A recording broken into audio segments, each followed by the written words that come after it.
સમાચાર તરફ આગળ વાત કરીએ। ખોડલધામના પ્રવક્તા હસમુખ લુણાગરિયાએ કહ્યું છે કે નરેશ પટેલને બદનામ કરવાનો હીન પ્રયાસ થઈ રહ્યો છે। ખોડલધામના પ્રવક્તાએ આ અંગે પોતાની પ્રતિક્રિયા આપી છે। તેમણે કહ્યું છે કે નરેશ પટેલને બદનામ કરવાનો આ હીન પ્રયાસ છે।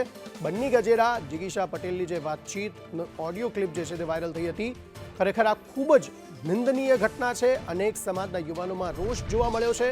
નરેશ પટેલ સમાજ માટે સેવાકીય પ્રવૃત્તિઓ કરે છે અને જિગીશા પટેલ કહે છે કે એઆઈ દ્વારા ઓડિયો ક્લિપ બનાવવામાં આવી છે। આ મામલે જિગીશાએ પોલીસ ફરિયાદ પણ નોંધાવી જોઈએ। ઓડિયો ક્લિપ કોના દ્વારા વાયરલ કરવામાં આવી તેવી પણ તપાસ થવી જોઈએ।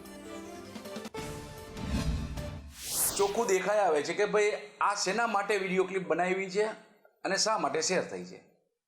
ત્રીજી વસ્તુ કે જ્યારે વિડીયો ક્લિપમાં જે રોલ છે જિગીશાબેનનો, એ જિગીશાબેન એવું કહે છે કે એઆઈ ક્રિએટેડ છે।